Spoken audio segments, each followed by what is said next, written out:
கண்களுக்கு புலப்படாத ஆசீர்வாதங்களே அல்லது இல்லாத ஆசீர்வாதங்களே இருக்கிறது போல பேசி சிருஷ்டிக்க உனக்கோ எனக்கோ அதிகாரத்தை தந்த தேவன். ஹல்லேலூயா, ஆமென். நம்முடைய தேவனுக்கு என்ன பெயருங்க? இல்லாதவைகளை இருக்கிறது போல அழைக்கிற தேவன். நீங்கள் யார்? தேவ வசனத்தை பெற்றுக்கொண்டதினாலே நீங்கள் யார்? தேவர்களாக இருக்கிறீர்கள். நீங்களும் இல்லாத ஆசீர்வாதங்களை, கண்களுக்கு புலப்படாத நன்மைகளை இருக்கிறது போல பேசுங்கள், பெற்றுக்கொள்ளுவீர்கள். நம்முடைய தேவனே தேவன் என்று உலகத்தாருக்கு வழிகாட்டுவீர்கள். எத்தனை பேர் கவனிக்கிறீங்க அருமையானவர்களே? இல்லாத ஆசீர்வாதங்களை சிருஷ்டிக்கிற வல்லமை நம்முடைய நாவிலே இருக்கிறது. எத்தனை உதாரணங்கள் வேணும் உங்களுக்கு? பழைய ஏற்பாட்டில் வேணுமா, புதிய ஏற்பாட்டில் வேணுமா? அருமையான தேவர்களே, பழைய ஏற்பாட்டில் உதாரணம் பார்ப்போம் பாருங்களேன். கொடிய பஞ்சம் எங்கே? சமாரியாவிலே தேவனுடைய பிள்ளைகளுடைய வாழ்க்கையில் பயங்கரமான பஞ்சம். என்ன செஞ்சாங்க? குழந்தைகளை அறுத்து சாப்பிட்டார்கள். ரைட்? அப்போ அங்கே உணவு இல்லை, ஜனங்களுக்கு தேவையான ஆகாரம் இல்லை. சத்தியத்தை அறிந்த எலிசா வந்தான் பாருங்களேன். எப்படி இல்லாதவைகளை இருக்கிறது போல அழைத்தால், நாளைக்கு இந்த நேரம் இந்த பஞ்சம் இருக்காது சொன்னான் பாருங்க. இல்லாதவைகளை இருக்கிறது போல அழைத்தான் பாருங்கள். தேவன் என்ன செஞ்சிட்டாரு?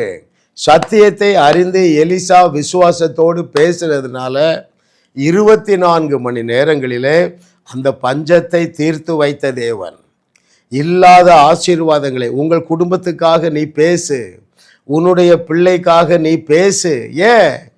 நீங்கள் தேவர்களாக இருக்கிறீர்கள். நீங்கள் தேவர்களாக இருக்கிறதுனால இல்லாத ஆசீர்வாதங்களை நீங்கள் பேசி உங்கள் குடும்பத்திற்கு பெற்றுக்கொள்ளுங்கள். உங்கள் அயலகத்தாரை பெற்றுக்கொள்ள வையுங்கள். இந்த வையகத்தையும் வாழ வையுங்கள். அருமையான தேவர்களே, புதிய ஏற்பாட்டில் பார்க்கணுமா? செத்து போயிடுறா யார்? ஐத்துகு வாலிபன். இந்த சத்தியத்தை அறிஞ்சிருந்தார் பாருங்க. யாரு? நம்முடைய பவுல் அப்போஸ்தலன்.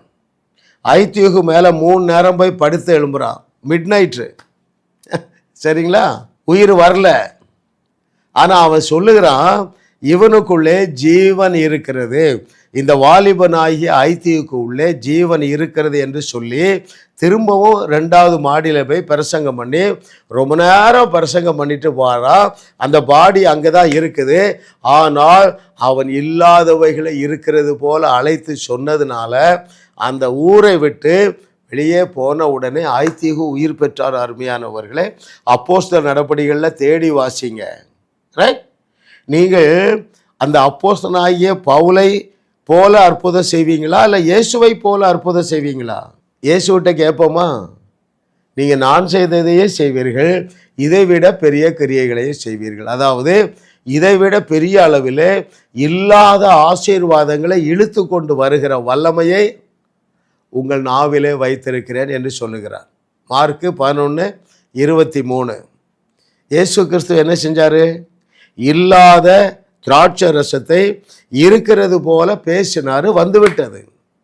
நீங்கள் சந்திக்கிற அத்தனை பிரச்சனையும், அது உங்கள் குடும்ப பிரச்சனையாக இருக்கலாம், உங்களுடைய ஆஃபீஸில் உள்ள பிரச்சனையாக இருக்கலாம், உங்கள் மினிஸ்ட்ரியில் உள்ள பிரச்சனையாக இருக்கலாம், உங்களுடைய பிஸ்னஸில் இருக்கிற பிரச்சனையாக இருக்கலாம்.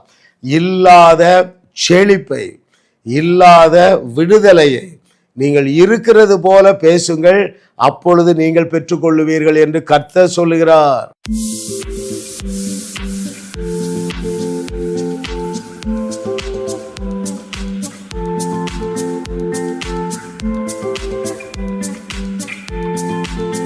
ஜாஸ் மினிஸ்ட்ரீஸ் யூடியூப் சேனலில் தொடர்ந்து செய்திகளை கேளுங்கள், சப்ஸ்கிரைப் செய்யுங்கள், வீடியோக்களை லைக் செய்து பலரோடும் பகிர்ந்து கொள்ளுங்கள். அவர்களும் ஆசீர்வதிக்கப்படட்டும்.